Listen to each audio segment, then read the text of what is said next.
Hi hello మే వినయ్ విజయ్ మన brand zone mobiles అందరికీ ముందుగా భోగి సంక్రాంతి కనుమ శుభాకాంక్షలు అండి. మన బ్రాండ్ జోన్ మొబైల్స్ తరపున ఒక మంచి విషయంతో మీ ముందుకు వచ్చాను.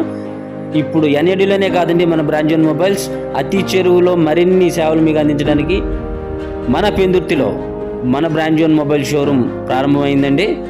ఇంకా అన్ని రకాల మొబైల్స్పై Vivo, Oppo, Samsung, OnePlus, Realme, Redmi, iQOO, Moto ఇలా అన్ని బ్రాండ్స్పై సరికొత్త ఆఫర్స్తో మీకు అతి చేరువలో మన మొబైల్ షోరూమ్ పెందుర్తిలో ఉందండి. అలాగే అన్ని రకాల యాక్సెసరీస్పై కూడా స్పెషల్ ఆఫర్స్ రన్ అవుతున్నాయి. మరి ఎక్కడో కాదు, మన పెందుర్తి జంక్షన్లో near Hanuman temple opposite more super market అండి. మన బ్రాండ్ మొబైల్స్కి ఈ వార్త వినగానే మీ మొబైల్ అవసరాలకి గుర్తుకొచ్చే ఒకే ఒక మొబైల్ షోరూమ్ మన బ్రాండ్ జోన్ మొబైల్ షోరూమ్. మరొక ముఖ్యమైన విషయం అండి, ఈ 3 రోజులు కూడా భోగి, సంక్రాంతి, కనుమ పండుగ రోజుల్లో ప్రతి స్మార్ట్ ఫోన్ కొనుగోలుపై buds, neck band, smart watch ఫ్రీగా లభిస్తుంది. అలాగే అన్ని రకాల యాక్సెసరీస్ కూడా 50% ఆఫర్లో మన షోరూమ్ బ్రాండ్